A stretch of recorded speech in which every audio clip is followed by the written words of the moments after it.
नमस्कार. पुन्हा एकदा तुम्हा सर्वांचे आजच्या व्हिडिओमध्ये खूप खूप आणि मनापासून स्वागत आहे. आज आपण पाहूया कर्मचाऱ्यांसाठी आनंदाची बातमी. या दिवशी महाराष्ट्रातील सरकारी कर्मचारी तसेच खाजगी कर्मचाऱ्यांना भरपगारी सुट्टी मिळणार. जाणून घ्या याविषयी सविस्तर माहिती.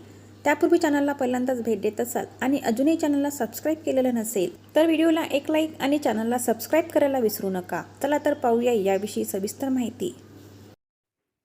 महाराष्ट्रातील सरकारी तसेच खाजगी कर्मचाऱ्यांसाठी एक महत्त्वाची बातमी समोर येत आहे. खरं तर सध्या राज्यभर स्थानिक स्वराज्य संस्थांच्या निवडणुकांची रणधुमाळी पाहायला मिळत आहे. नगरपंचायत आणि नगर परिषदेसाठी येत्या 2 तारखेला मतदान होणार आहे. दरम्यान याच मतदानाच्या पार्श्वभूमीवर शासनाच्या माध्यमातून एक महत्त्वाचा निर्णय घेण्यात आला आहे. 2 डिसेंबर रोजी मतदानाच्या प्रक्रियेसाठी राज्यातील सरकारी आणि खाजगी कर्मचाऱ्यांना भरपगारी सुट्टी मंजूर करण्याचा निर्णय सरकारने घेतलेला आहे. महत्त्वाची बाब म्हणजे याबाबतचा शासन निर्णय सुद्धा निर्गमित करण्यात आला आहे. GR काय सांगतो? शासन आदेशानुसार राज्य निवडणूक आयोगाने निर्गमित केलेल्या आदेशाप्रमाणे 2 डिसेंबर रोजी नगरपरिषदा व नगरपंचायतीच्या सार्वत्रिक निवडणूक घेतली जाणार आहे.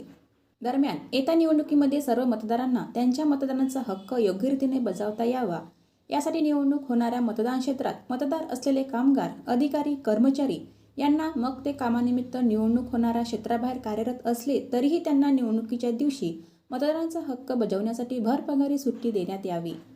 मतदारांकडून मतदानाकरिता योग्य ती सुट्टी अथवा सवलत प्राप्त न झाल्याने मतदान करता येणे शक्य न झाल्याबाबतच्या तक्रारी प्राप्त झाल्यास संबंधित आस्थापनाविरुद्ध कारवाई करण्यात येईल असे सुद्धा या GR मध्ये स्पष्ट करण्यात आले आहे.